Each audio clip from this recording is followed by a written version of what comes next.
Hi everyone, welcome back to my channel. In today's episode, as we kick start episode 3 of Happy Hour with Anna Morfides, where we mend our hearts and heal our soul and find our happy, really, is going to be all about how to have a fresh start. How to have a fresh start in your relationships, fresh start in your career, fresh start in your friendships, in anything that you want to experience differently in your life. This is what we're going to be focusing on today. I think it's a great topic to start off our, school year with, as this is kind of a little bit of school of knowledge, as I'm not really teaching. I'm basically a conduit for things that I have already learned, and I am just transmitting them to those that need to hear this information that may have not heard it before, because much like myself, I didn't know that the world worked in this way, and someone had to teach me as well, whether it was authors from books that I read, or there's a few people that I followed religiously on YouTube, and they helped me tremendously to understand and reframe my life. And not to say that it hasn't been work, but it has been worth the while to do the work, because now I can help others do the same and really live the life that they were meant to have, or the one that they are wishing and hoping, because I was at a space where I wished and I hoped for things for me to be different. And at the age when I turned 40, I said that I'm not going to live my life like this anymore. And then I had this massive awakening, and I learned all these beautiful ways that I can control the way that my life unfolds. And I started to knock down my core beliefs, which will lead into today's topic on how to have a fresh start in anything. It all comes down to the beliefs that we have about ourselves in relation to the world. And those beliefs were acquired somewhere along the line when we were children. Sometimes even one traumatic event when we were an adolescent can create this one belief that becomes hardwired in our nervous system and subconsciously wires that information through the neurotransmitters, because when the neuron synapses, it releases neurotransmitters which carry information, and that information is what we experience in our body as emotions, which is energy in motion. And then through our emotions, then we have behavior. And then if we backtrack, the thing that produces the synapse that causes the neurotransmitters to release information is our thoughts. And where do our thoughts come from? They stem from our core beliefs. Our core beliefs will basically create our thoughts, our thought pattern. And because 95% of our autonomic nervous system is subconscious, and as the name says, automatic, we're not really aware of what is going on within us because it is on autopilot. But how do we become aware is noticing, how do we feel throughout our day predominantly? How do you feel predominantly in your relationships or in the dating phase? Do you feel scared? Do you feel anxious? Do you feel that you have all sorts of thoughts that you're going to be abandoned, you're going to be rejected, you're going to be left behind, are they going to like me? How do you feel at your job? Do you feel that you're liked, or do you feel like you're enough? Are you predominantly nervous? Like, how do you feel in your life experiences? That is a compass to your core beliefs.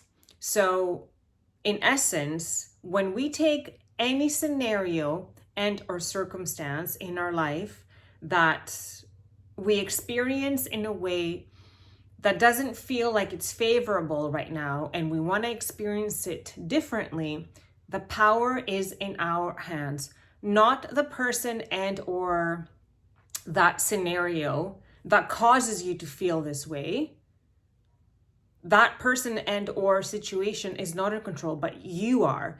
They're just a mirror, right? They're mirroring back to you what you're predominantly thinking and feeling about yourself. So in essence, this person and or situation is a gift to us.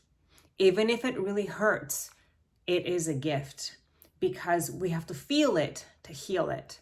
So whatever they are making us feel, if it's making you feel uncomfortable, sad, angry, disgusted, there's something there to be healed. And what is that? Once you understand what is there to be healed, then you can work on that. And as you change your thought pattern around that situation, then reality will catch up and match your new way of thinking, which will be a new set of neurological synapses that fire automatically through your autonomic nervous system day in and day out, and they will release new information via the neurotransmitters that will have different messaging, which will lead to different emotions, which will lead to different behaviors. So how do we have a fresh start? We have to understand our self-concept, our core belief, your core belief system, your makeup of your nervous system. What are you firing day in and day out? What of these core beliefs is it that you are feeling? Say perhaps when you are wanting to start a new job, are you feeling that you are defective, not good enough? When you submit an application, you write your resume, do you look at it and think, I'm not as good as other people, I haven't done enough? How do you view yourself when you want to start to date someone? I know the difference for me in all the stages of my life as I healed all my unhelpful core beliefs. I experienced everything differently. When I would be dating, I wouldn't feel, oh, they're going to leave me. I wouldn't fear the anxiety that they are going to abandon me. What else did I feel? I felt so much insecurity. I just wanted to, if I messaged them, like I would want to hear back, because if I didn't hear back right away, that meant they don't like me. And I had this anxiously attached personality that wanted to be validated right there and then, because I never received that validation as a child, turns out. And my anxious attachment style explains why I was acting out in those ways. But now that I'm more securely attached, if I were to start dating, I would have the knowing that if they are meant to be in my life, they're going to be in my life. I would have the knowing that if they are supposed to like me, because they also can't pick and choose who they like, much as we can't pick and choose who we like either. We just like someone or we don't. If they're meant to be in my life, great. If I message them, now I have the knowing that they're going to get back to me. There's nothing to worry or fear. I've healed my abandonment wound. I've healed my rejection wound. If I go for a job, I can't say that I've tweaked that yet, but that is what I'm going to be setting my intentions in for this coming new year, because there are some things that I want to accomplish in my professional life. And like I was talking with a dear friend of mine earlier today, as I was providing counseling advice on a situation where I hear very often people say, whether they're my friends or clients or even myself, my old self, that will never happen to me. They could never change. That will never work. When we say like finite things like that, we're setting that set in stone. Like we're defining that to be that. Like my marriage will never work out because my husband is too stubborn, or he'll never change, or she'll never like me. They'll never hire me. When we say things like that, that's it. We're writing out our future. That is what we're going to experience, period. And just like I say this often, that our words have so much power. We don't realize how much power our words actually have. And of course, our words stem from our thoughts, right? Because if I'm thinking and feeling that I'm not good enough, I'm going to think and feel that they're not going to hire me and things of that nature. So, like Bruce Lee says, in that moment, we're spelling out our future with our words. We're spelling it like spelling. Oh, let's practice spelling words like spelling. You're casting a spell, but that not casting a spell like as in magic, but like literally, that's what manifestation is. It's co-creating. And how do you co-create your reality? You co-create, I don't care what words you use, because I know some people are like, oh, manifest, that sounds like, I don't like that word. Honestly, manifesting is just creating. Like, we're constantly creating all the time, whether we like it or not. Or you can choose to use the word manifest. You're constantly manifesting day in and day out with your thoughts. What you predominantly think and feel is what you're going to experience in your life. So if you want to have a fresh start, pay attention to your thoughts. So if you find yourself thinking negatively, change it to positively. So when I was talking with my friend earlier, she was saying that she did do that practice because she was essentially supporting that theory and saying that, yes, I have tried this and I know it to be true because my entire life changed. She said, when I stopped focusing on the negatives in my life and kept repeating those over and over, and I started focus on the positives and repeating those over and over, my life changed. Slowly, the negative things fell away and more good things were coming to me, because that's exactly how it works. And we can manifest for other people. So we can, with our thoughts, think completely differently. So say, for example, I want my boss to be nice to me, or I want my partner to be more, I guess the thing that I practiced was, because of my core beliefs that I'm not good enough, I'm bad, I'm a failure. Actually, no, never a failure. I'm not good enough. I am unlovable. I am unlikable. Yeah, those were the big ones for me. I would obviously draw in people that would make me feel that way, because that's how I felt about myself. So they would not be nice to me. So then I would start to but I did a lot of writing as well, because there's so much power, not only in our words, but even more power. Pen on paper via your hand when you write it out. I am so grateful that so-and-so speaks to me in such kind, loving ways. Thank you, thank you, thank you. I am so grateful that my boss respects me so much. Thank you, thank you, thank you. But the key ingredient here is, it's one thing to write it out. You must believe that to be true. I know in the beginning it might feel fake, but you have to fake it until you make it. You have to believe, you put in your order, and then you have to have faith and trust that it's going to be met. Reality takes a minute to catch up. So don't get disappointed. And if you feel like it's not working, then maybe something else needs to be tweaked a little bit. Like, okay, so you're saying that, but are you doing that? Are you on that vibrational frequency for yourself in order for you to be met there? Like, if you're asking for your partner to be nicer to you, are you nice to yourself? What's your self-talk like? What's your narrative? What are you saying about yourself? Watch that, tweak that, because we get matched by the energy that we are. Newton's laws of energy, like attracts like. Input equals output.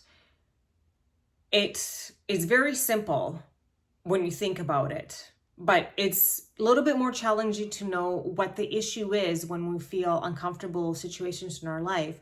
But if we pay attention to what that issue is and what it's making us feel, then we can work backwards and release that through affirmations, and then providing that for ourselves. Like, if we want our boss to be more respectful to us, thank you for my boss being so respectful to me and honoring me. Are you honoring yourself? Are you honoring yourself with the things that you participate in, the sleep that you get, the foods that you eat? Do you say yes when you want to say no? Are you letting people step all over you? How are you with your boundaries? And then respect. Are you respecting yourself? Do you know your worth? Like, all these things matter in creating a new experience in life. And every day that we wake up is an opportunity for us to do different, even if it's just one little thing. I think it's Mel Robbins that says this. Yes, it's Mel Robbins. Walk up to your mirror in the morning and high five yourself.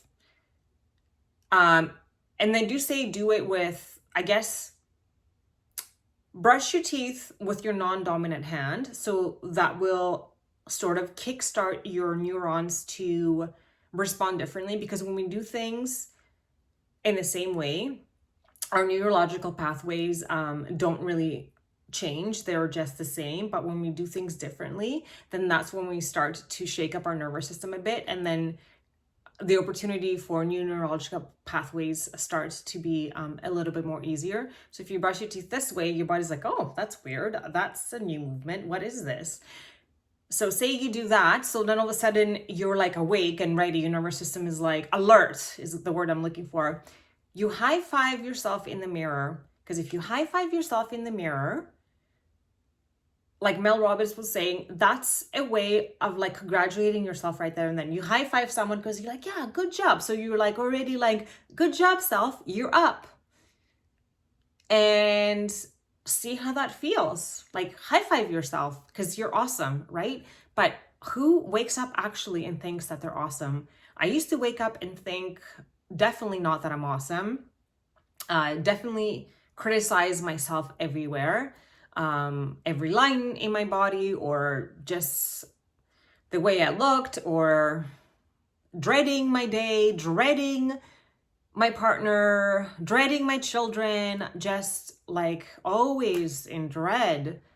And sometimes if it wasn't dread, then it would be like, like non-desire to go through life. So then that's when you're like coasting. So that's survival mode, not thriving. So we want to thrive. We don't want to just survive. So every day is a chance to do it differently. So pay attention to your core beliefs. Change that through affirmations. Change it through writing out gratitude. Change it by you practicing what you write out in gratitude. Practice it to yourself, and then see how that feels. And also, having gratitude in the morning is a really good way to start the day.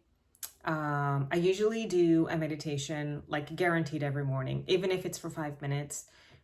And if I don't have enough time, I'll just I put into my search bar on my phone, like in the YouTube, I just put like 5-minute gratitude meditation, so I can reboot my system in a positive way. And it sets the tone of the rest of the day.